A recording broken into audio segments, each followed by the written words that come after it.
হযরতে আদম আলাইহিস সালাম আল্লাহ রাব্বুল আলামিনের কাছে তিনাকে যখন আল্লাহ পাক তৈরি করলেন, তৈরি করার পর সমস্ত ফেরেশতাদেরকে যখন আল্লাহ পাক বললেন,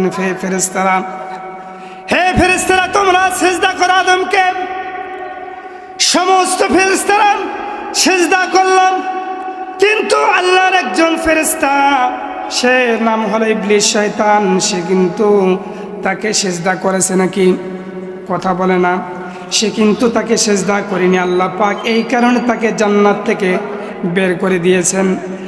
বিভিন্ন কারণ, এখানে অনেকগুলো কারণ রয়েছে, চমৎকার কিছু কথা এখানে ভিতরে রয়েছিল, কিন্তু কেন জানি স্লিপ দিল বুঝতে পারলাম না। আমার ভাইয়েরা, আমার বন্ধুগণ, আল্লাহ পাক আদম আলাইহিস সালামকে বলেছিলেন, হে আদম, তুমি জান্নাতের ভিতরে বসবাস করো তোমার বিবিকে নিয়ে। আদম আলাইহিস সালাম তার বিবিকে নিয়ে জান্নাতের ভিতরে বসবাস করলাম।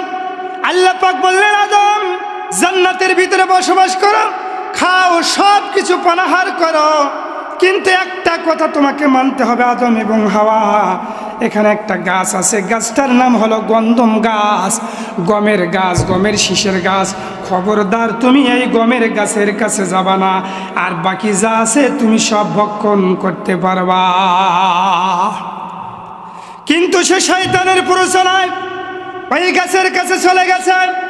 যা গাছের কাছে চলে গিয়ে শয়তান বলছে, আমি আল্লাহর কসম করে বলতেছি, আমি তোমাদের বন্ধু, তোমরা এই গাছের কাছে যাও।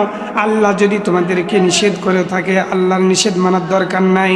আল্লাহ তোমাদেরকে এই কারণে নিষেধ করেছেন, তোমরা যদি গন্ধম গাছের কাছে যাও তাহলে তোমরা সারা জীবন এখানের ভিতরে স্থায়ীভাবে জান্নাতের ভিতরে থাকবা। আল্লাহ এটা চান না, অথবা তোমরা ফেরেশতা হয়ে যাবা, এটা আল্লাহ চান না। এই কারণে আল্লাহ তোমাদেরকে এই গাছের কাছে যাইতে নিষেধ করেছেন। নাউজুবিল্লাহ। ধোঁকা দিল। অবশেষে যখন তারা গাছের কাছে গেলাম, গাছের কাছে যাওয়ার পরে ওই গাছের ফল খাওয়ার সাথে সাথে তাদের আগে শরীরের ভিতরে নুরানি পোশাক ছিল, একে অপরের তারা লজ্জাস্থান দেখার কোনো সুযোগ ছিল না, কেউ কারো লজ্জাস্থান দেখার সুযোগ পেত না। নুরানি পোশাক আল্লাহ পাক তাদের পরনের ভিতরে আল্লাহ পাক পরিয়ে দিয়েছিলেন। কিন্তু আমার ভাইয়েরা, যখন এই গন্ধম গাছের কাছ থেকে যখন তারা ফল খেয়ে ফেলেছেন, সাথে সাথে তাদের দেহ থেকে জান্নাতি পোশাকগুলো খুলে গিয়ে তারা একে অপরের লজ্জাস্থান দেখা শুরু করছে এবং তার আল্লাহর কাছে লজ্জিত হয়ে গেছে। তখন আল্লাহ পাক ডাক দিয়ে বললেন, আদম, হাওয়া, শোনো, আমি তো তোমাদেরকে নিষেধ করেছিলাম এই গন্ধম গাছের কাছে যাওয়া না, কিন্তু তোমরা তারপর আমার নিষেধকে তোমরা ওভারটেক করে কেন তোমরা এই গন্ধম গাছের কাছে গিয়ে থেকে তোমরা গেলা? তখন তারা বলল, আল্লাহ আমাদেরকে ইবলিস শয়তান ধোঁকা দিয়েছে এবং আমার বিবি হাওয়া আমাকে এর জন্য পরামর্শ দিয়েছে, এই কারণে আমি এই গন্ধম গাছের কাছে গিয়েছি। এখানে একটি গুরুত্বপূর্ণ মেসেজ। আদম বললেন, দুইটা কারণে আমি গন্ধমের ফল খেয়েছি। আমার ভাইয়েরা, একটু গুরুত্বপূর্ণ কথা বলবো, এখানে মনোযোগ দেন। আল্লাহ যখন আদমকে প্রশ্ন করলেন, হে আদম, কেন নিষেধ করার পরে তুমি এই গন্ধম গাছের ফল খাইলা, গমের শীষ তুমি কেন খাইলা? আদম তখন দুইটা কারণের কথা বললেন।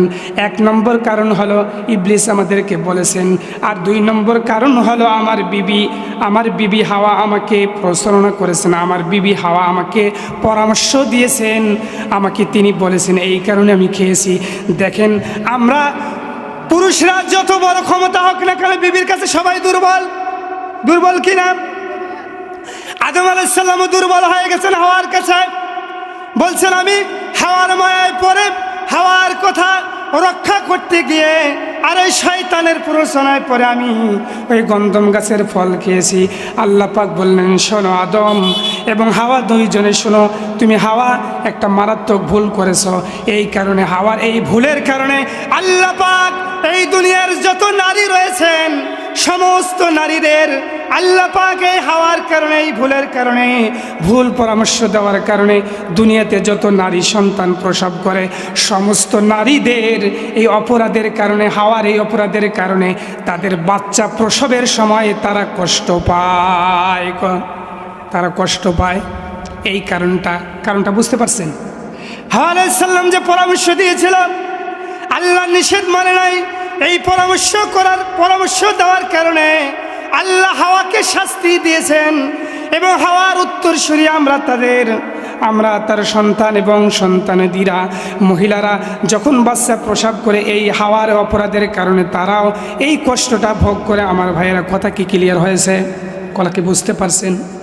আমার ভাইয়েরা, আমার বন্ধুগণ, সর্বশেষে আদম আলাইহিস সালাম আল্লাহর কাছে দোয়া করলেন, আল্লাহ রব্বানা যালামনা আনফুসানা ওয়া ইন লাম তাগফির লানা ওয়া তারহামনা লানাকুনান্না মিনাল খাসিরিন।